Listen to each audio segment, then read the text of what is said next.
Hi everyone, Susina here. I'm going to be reviewing the the RG36 Pro, which is this console. That's the one. It's very similar to my beloved R36S. Looks pretty much the same as that I bought last year. But this one, you'll notice the first thing that sticks out is look at those beautiful lights around the analog sticks. The next thing you're greeted with when you boot it up for the first time is this choppy kind of video boot screen. I mean, at least the music isn't cutting in and out or anything. But I mean, the video is just looks sluggish as heck. You know, and this is unskippable, by the way. You know, there's no skipping this. I don't care what you push. You are watching this stupid boot screen every time you start up the RG36 Pro. That's not an issue so much with this one. See, like, bring up the R36S. I'm just now starting the R36S. And if this is a good one, this one over here that I bought last year, this was about $32. But this one, which is booting now, is the R36S. And it doesn't have some big unskippable... I mean, look, it has this loading thing, but look at that. There it is. It's loaded.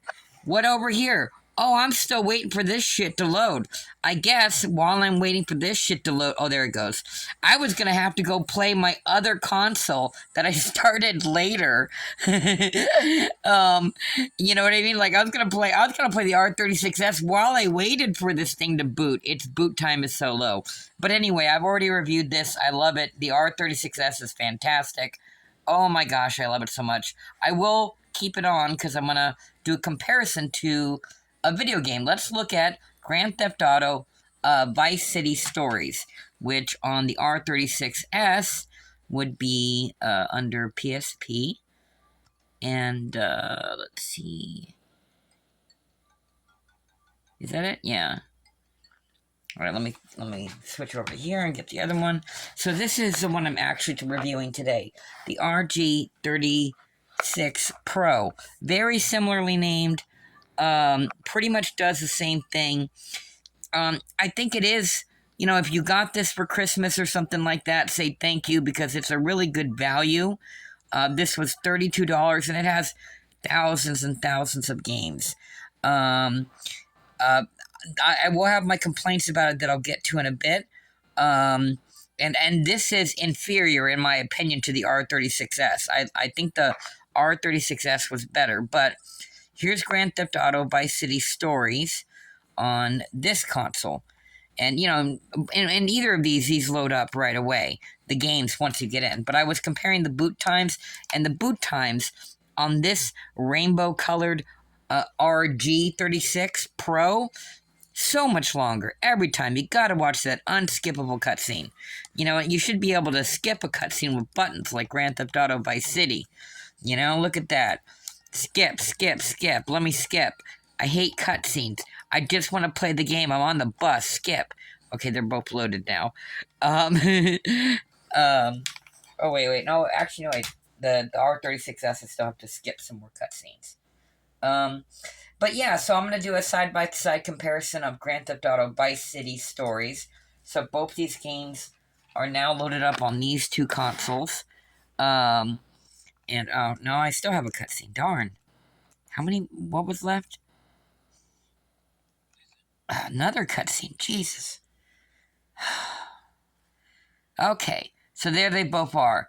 So let's compare what they look like in terms of, you know, their frame rate and stuff. Now, I think the analog stick, and these are games that really push the boundaries of what this thing can do. This is a PSP game. Most of the games on here are going to be like Nintendo games like NES, Super Nintendo, Game Boy Advance. There's thousands of Super Nintendo games. And I mean, those were the games that were good enough for us when we were kids. You know, like those games were fantastic. You know, that was gaming. You could be a gamer just on Super Nintendo games. So, you know, there's something to be said for that, to reliving the past and keeping it alive. But that also includes games like this. I mean, this was a lot of people's childhood, you know, Grand Theft Auto and Vice City and Grand Theft Auto Vice City and stories and stuff. But you know, this can get kind of frame rate drops. It's not really perfect. I think the analog stick on this one, I yeah, I don't know what it is. I think I just like the analog stick a little bit better on the R36S from last year. But I don't know about the R36Ss from 2025 because maybe they've already switched over to this analog stick. You know, that's Grand Theft Auto Vice City stories over there. And, you know, pretty much same story right here on the R36S. So this is what we could do last year. I actually like the default button layout better, with this button up here being, you know, like the button layouts, there's more thought put into the R36S. It's just done a little bit better. And some of those things is that the default buttons are more likely to be good default buttons. They just seem so randomly assigned on the RG36 Pro. On the RG36 Pro, it's like, oh, you know, maybe jump is up here and like punch is down here, you know, or on over there on Vice City Stories right here, I from memory, I remembered on that one, this is a triangle, I guess, to get onto a vehicle, and the acceleration was over here, but it's just like, it's more like, you know, honoring closer to what it was in the past on last year's R36S. Anyway, that's that game. So I'm going to put away the R36S because this is about the RG36 Pro. So, if you want to get back to the menu when you're inside a game, this is the RG36 Pro. You can tell by the colored lights. Hit start and select at the same time. That brings up a menu. I mean, I think you can do quick saves and things like that in here, but I'm going to hit start and select again. And now we're back at the menu. And then at this menu, you could hit B to get back to this. You know, the selecting what kind of console it is. Like, oh my gosh, but like look at this, Super Nintendo games. I'm going to hit A to get in there. And then you've just got all these games. You know, you stop at one, it'll update the thumbnail over there. Oh, wait.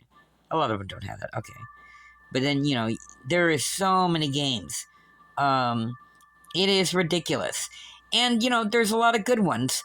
But I have my complaints as well about this system. For one thing, it's really, really categorized badly.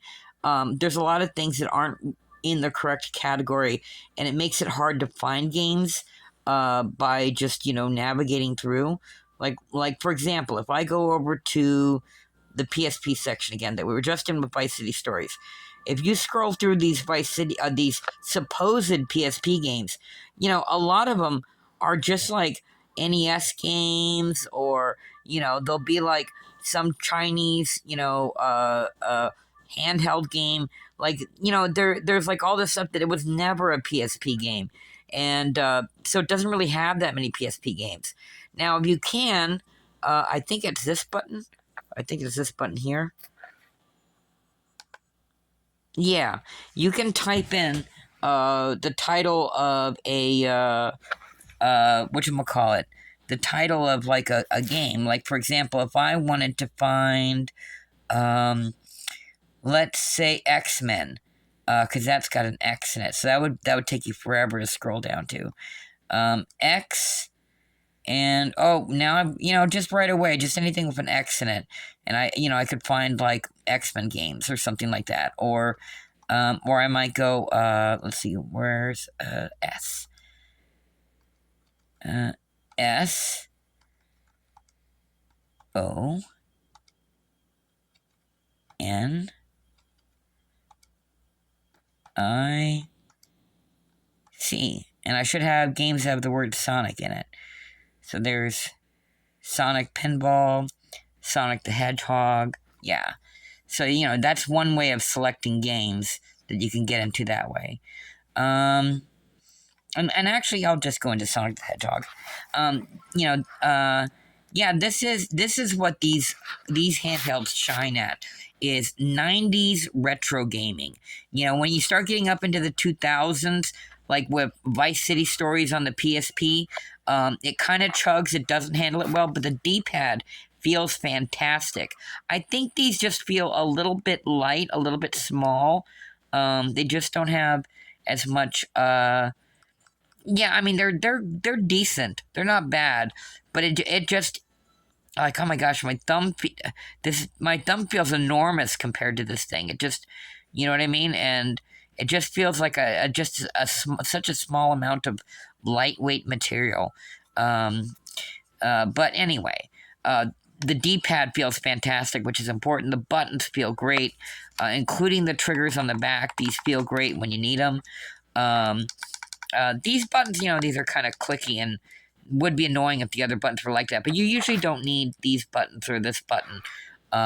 You double hit this to get back to the menu if you need to. Oh shoot, let me go back in. Okay. So let's see Sonic the Hedgehog, see another game. And this console has a lot of like ROM hacks and crap like that. Like, I think the Mario games are all like super, super plumber or whatever. They're like, and they're like different versions, different hacks like that. So they're, if you're like an explorer, that might be a bonus because you're like, ooh, I'm an explorer of, very rare gaming experiences that only like, some Chinese people have, seen on some ROM hack or something where Mario shoots fireballs. But then you also might be like, well, I actually want to really play the history of the real games. And this is not, like the real kind of version, it feels like. I'm going to go back to the menu. I'm not really paying attention. Don't think I suck. Okay, I'm going to hit B to go back to the menu. But yeah, there's PSP. What is this? PCE. PC Engine. I guess that's, you can see the different menus. Nintendo Entertainment System. That's classic 80s childhood. 90s games on the Genesis. More 90s. Game Boy Color, Game Boy Advance, Game Boy Original. And then there's a bunch of arcade games. This one does have, an online mode. The online mode sucks. It doesn't work. So, if you go into it, I mean, the good thing is that you can connect this to your Wi-Fi pretty easy. It's built in. I don't think I have this connected to my Wi-Fi right now, but you can connect this to your Wi-Fi pretty easy, unlike last year's R36S was a little bit more difficult. You needed a dongle back then. At least I don't know if they changed that. But yeah, this thing, you can get online, but I mean, I tried playing some games. I don't understand. It's like, was I playing one player Street Fighter and we're competing on points or something? Because like I wanted to play a player online, they just did not play like I would expect a human to play, and I didn't see like a human username or player name or anything. So it's like, I think I'm just playing CPU, even though I went online and tried to join. So I don't understand. It's not like there's really instructions or anything. But anyway, and also none of these other games, it seemed like there was anybody in them. Oh, I can't show you. I don't have it anymore. Okay, hold on. How do I get out of here? Okay. So, yeah, I don't think this is as good as the R36 S that I bought last year. I gave that one away that I bought last year to my sister for Christmas, and I bought another one. I love it. It's a great system, the R36S.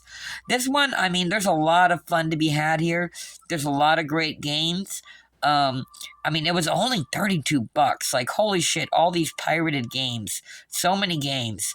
It's a ridiculous value, for what it is. But that being said, there's things like all these, 8-bit games classified in the wrong spot all over the place. Lots of things categorized incorrectly. Or named incorrectly. There just wasn't as much attention to detail. And oh my gosh, that unskippable boot cutscene every time it boots. It takes forever. And so, and you know, I mean, yeah, the rainbows around the joysticks, analog sticks, is very cool. It doesn't look as good on camera as it does in real life. In real life, it looks amazing. But that being said, I think the better value, gotta be the R36S. I think this one is still the better one. But here they are side by side. I actually think they're like so, they're just so identical, the two. Um, you know, they're just like copies of each other. And then a couple other things for your RG36 Pro that I'll mention. So yeah, you know, you can favorite games. There's a way to do that. So like you'll go into a game and let's see, what button was it again? Was it, yeah, like you push like this button and it puts a little star next to it, and then say later I want to where is it? Oh god, where was that thing hidden? Was it this button? Yeah, so this button again. So now, you know, so like Zombies Ate My Neighbors, way at the bottom of the Super Nintendo list. It took several minutes of scrolling to get to that game. So I bookmarked it. And then I bookmarked this one too.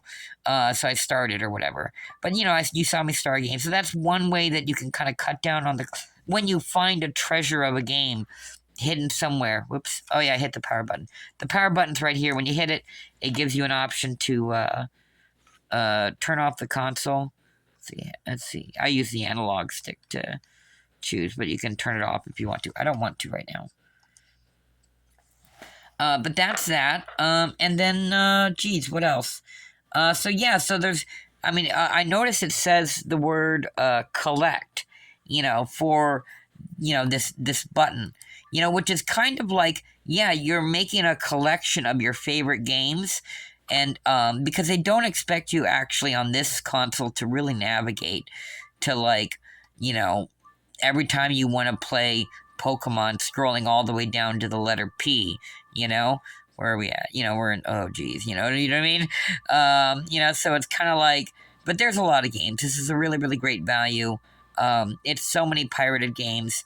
I don't think it's as good as the R36S, but I think it is a good value. And at $32, and it took about a week to come in the mail from Temu, I think that was pretty good.